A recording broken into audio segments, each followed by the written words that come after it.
Pour aller en Arabie Saoudite aujourd'hui, au pèlerinage, on vous demande un certificat de conversion. Ça n'a pas d'existence en islam.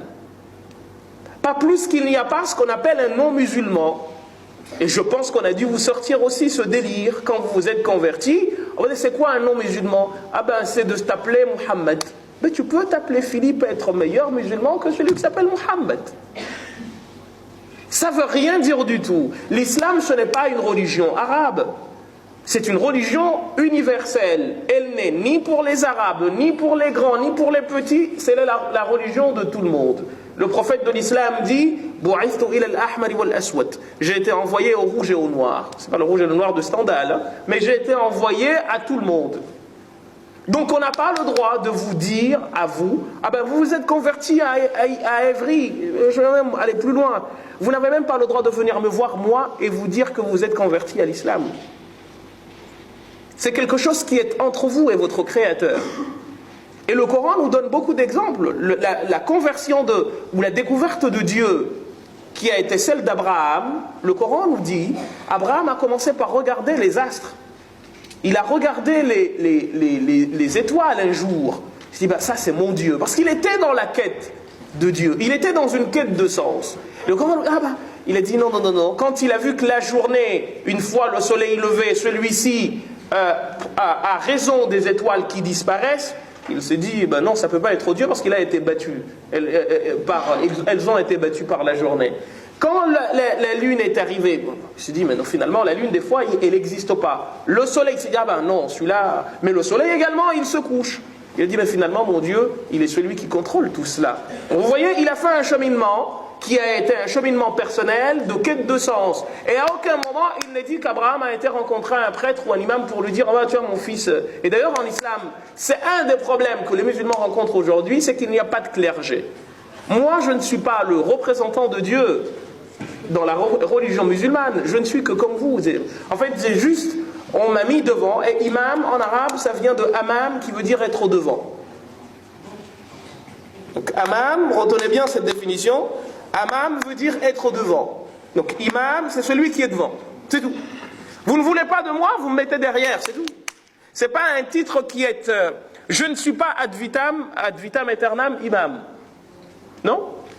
Et c'est pour cette raison, d'ailleurs, certains se disent, oh, mais comment on peut être imam et être prof? C'est pas du tout le même statut. En fait, c'est pas dans la même conception que dans la religion chrétienne. Imam, c'est quelqu'un comme vous et moi, une femme qui dirige la prière devant des femmes comme elle est imam, un enfant qui dirige la prière devant des enfants, il est imam, ça vient de amma, veut dire être devant. C'est tout. Il n'y a pas...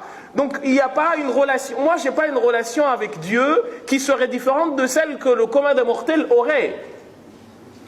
Et c'est ce qu'on voudrait faire comprendre aux jeunes qui, des fois, ont tendance à diviniser certaines personnes. Ce qu'on appelle le culte de la personnalité. Il n'y a pas ça en islam. Et c'est pour cette raison d'ailleurs que vous l'aurez remarqué, en islam, quand on est enterré tous pareils. L'un seul blanc, on finit dans une tombe. La plupart des jurisconsultes musulmans disent on ne construit même pas la tombe. Pour pas que l'on distingue un humain d'un autre. Parce que nous sommes tous égaux. Donc moi, je ne suis pas supérieur à vous. Peut-être êtes-vous même plus proche de Dieu que moi. Qui sait? Ça, je vous ai dit tout à l'heure que nul n'a le droit de dire « Ah ben, moi je suis plus pieux que vous ». Le Coran l'interdit. Ce qui fait que quand tu entends des gens qui jugent d'autres personnes, je vais vous surprendre avec un hadith du prophète justement, il y avait un monsieur qui était saoul. L'alcool est interdit en islam et cette personne a été, justement pour qu'on le sèvre, il a dû subir un sevrage, on lui a fait des punitions à gauche à droite pour qu'il arrête. Jamais. Un beau jour, on le trouve, mais vraiment ivre-mort, et les gens se sont jetés parmi les compagnons, se sont jetés sur lui, qui l'insultant, qui le frappant, qui lui crachant dessus. Le prophète passe là, et il leur dit, laissez-le parce qu'il aime Dieu et son prophète. Et là, le musulman lambda, il se dirait, mais un soulard qui aime le Dieu et son prophète, ben oui. Parce que c'est pas parce qu'il est en train de commettre un péché quelconque, que vous êtes forcément mieux que lui. Une des premières personnes qui rentreront au paradis, ou une des personnes qui rentreront au paradis, c'est une péripatéticienne. Une femme qui faisait le commerce de son corps. Vous savez ce qu'elle a fait?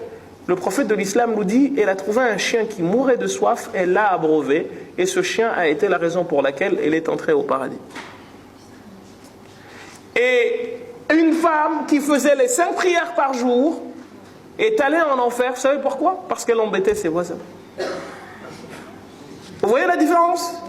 Donc c'est pas parce que moi, en fait, il n'y a pas d'accoutrement d'ailleurs. En fait, là pour le coup, l'habit ne fait pas le moine. Là, vous pouvez même le dire, l'habit ne fait pas l'imam. Il n'y a pas d'habit particulier en fait.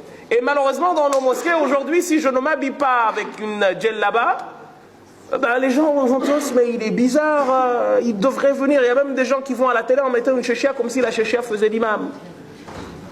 En fait, là, je suis imam, comme vous pouvez être imam, il n'y a rien en fait. Si c'est pas, encore une fois, ce n'est pas une fonction, malheureusement, c'est autre chose, c'est un autre débat. Donc, ce qu'on vous a fait subir, c'est purement et simplement du délire, c'est tout. Personne n'avait le droit de vous faire subir ce qu'on vous a fait subir.